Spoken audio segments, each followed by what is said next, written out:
The effort to ban books is accelerating across this country. A new bill in Iowa prompted one county to turn to artificial intelligence to determine which books to ban in school libraries.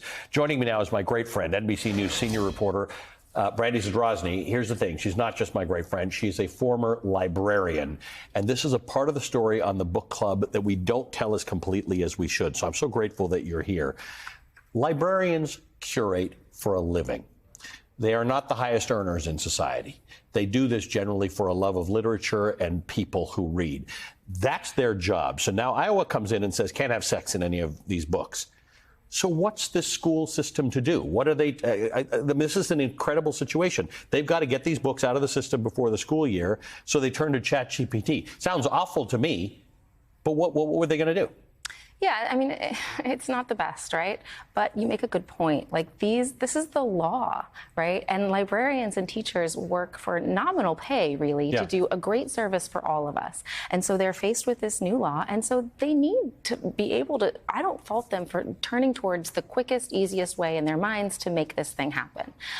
It is riddled with problems. It doesn't really work. ChatGPT, showed some things that were like, didn't have sex in them and said that they did. So there's a process after that. But the artificial intelligence really isn't the main problem here, except the fact that it does make it seem like it's easy to implement these draconian laws. The book banning, the law is the real problem. The book banning is the real problem. And what it does, the harms are so great. Look at this librarian. Look at this, school administrator in Ohio who had to ban these books. You're faced with this law. You want to do what you can do. And what she did, instead of telling individual teachers, go scour your hundreds and thousands of books in your personal classroom libraries and school libraries. And anytime you see a sex act, it's a sex scavenger hunt. Anytime you see a sex act, that's out. Instead, she turned to this quick and easy way to sort of do the best she could with this really terrible law. Which lacks context, right? Because it's not just prudish, but it doesn't make any sense to say sex acts should be banned. There are some books for which that is central. Either to the novel or the plot or to the education of the reader. And the issue, this comes back to why school librarians and teachers exist. They are the curation method. They are who we should turn to. What they've done in Iowa is the state is now controlling what parents can choose their children to read. So Moms for Liberty, who say they're a parental rights organization, well, you're not. In Iowa, the parents don't have the right anymore. It's the state has the right. 100%. Most people that we talk to, most polls suggest that people trust their teachers. They trust their librarians.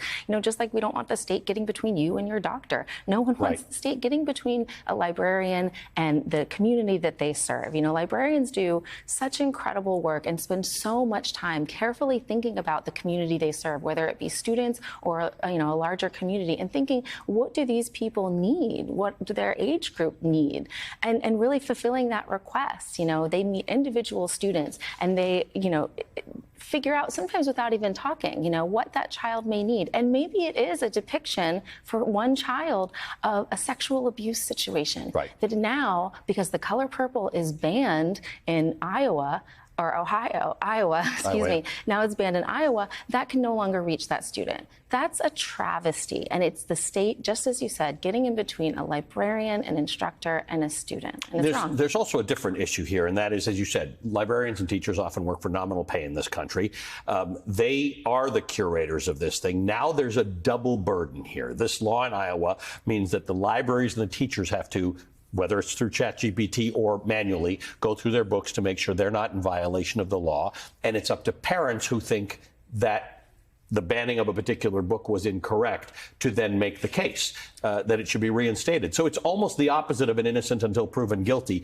Lots of things are guilty, like Buzz Bissinger's Friday Night Lights, until Buzz Bissinger got involved and said, why are you banning my book? So we're creating a reverse burden here on people who are already busy. Of course. I mean, this was 30 days. This law was enacted in Iowa 30 days before school started. As a former teacher and a librarian, 30 days before school started. You're busy. I am so busy. I'm busy learning who my students are, talking to other teachers. I'm busy getting my classroom libraries in order. What books can they read? Would be good for them to read? What are the new books coming out? What are my lesson plans going to be? Et cetera, et cetera, et cetera. There is no reason to burden them with this right now. It's so terrible. It's really hard to properly explain just the burden that it is. and just the sadness. Teachers and librarians, they want to provide knowledge. The fact that you're saddling them with this burden now to take away, to pour over and decide what is bad knowledge and take it away, it's awful.